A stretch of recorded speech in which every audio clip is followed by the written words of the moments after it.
شروع اللہ کا نام لے کر جو بڑا مہربان نہایت رحم والا ہے۔ سورہ بنی اسرائیل آیت 78 تا 93۔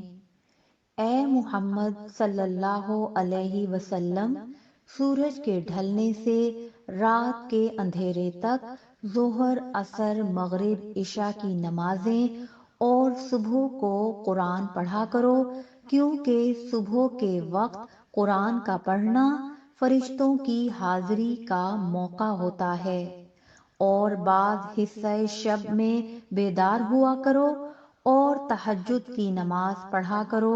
یہ شب خیزی تمہارے لیے ایک اضافی عمل ہے۔ امید ہے کہ اللہ تم کو مقام محمود پر فائز فرمائے۔ اور کہو کہ اے پروردگار، مجھے مدینے میں اچھی طرح داخل کیجیو اور مکے سے اچھی طرح نکالیو، اور اپنے ہاں سے زور و قوت کو میرا مددگار بنائیو، اور کہہ دو کہ حق آ گیا اور باطل نابود ہو گیا، بے شک باطل نابود ہونے والا ہے۔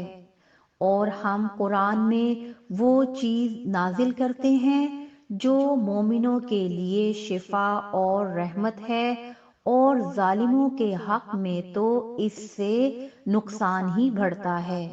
اور جب ہم انسان کو نعمت بخشتے ہیں تو روگرداں ہو جاتا ہے اور پہلو پھیر لیتا ہے، اور جب اسے سختی پہنچتی ہے تو نا امید ہو جاتا ہے۔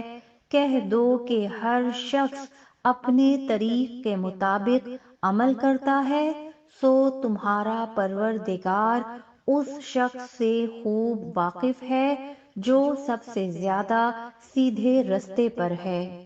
اور تم سے روح کے بارے میں سوال کرتے ہیں، کہہ دو کہ وہ میرے پروردگار کا ایک حکم ہے، اور تم لوگوں کو بہت ہی کم علم دیا گیا ہے۔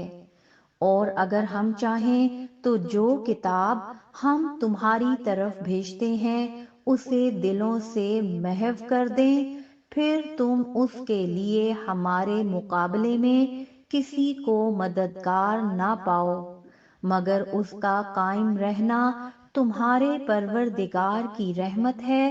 کچھ شک نہیں کہ تم پر اس کا بڑا فضل ہے۔ کہہ دو کہ اگر انسان اور جن اس بات پر مجتمع ہوں کہ اس قرآن جیسا بنا لائیں تو اس جیسا نہ لا سکیں گے، اگرچہ وہ ایک دوسرے کے مددگار ہوں۔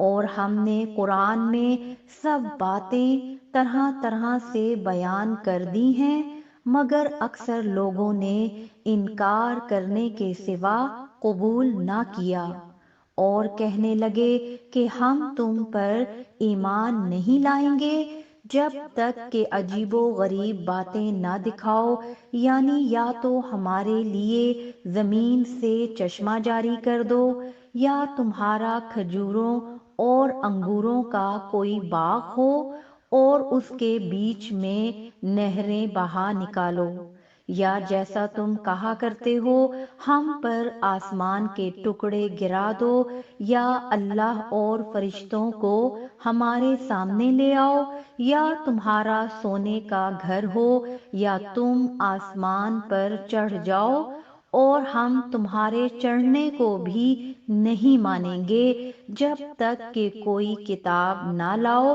جسے ہم پڑھ بھی لیں۔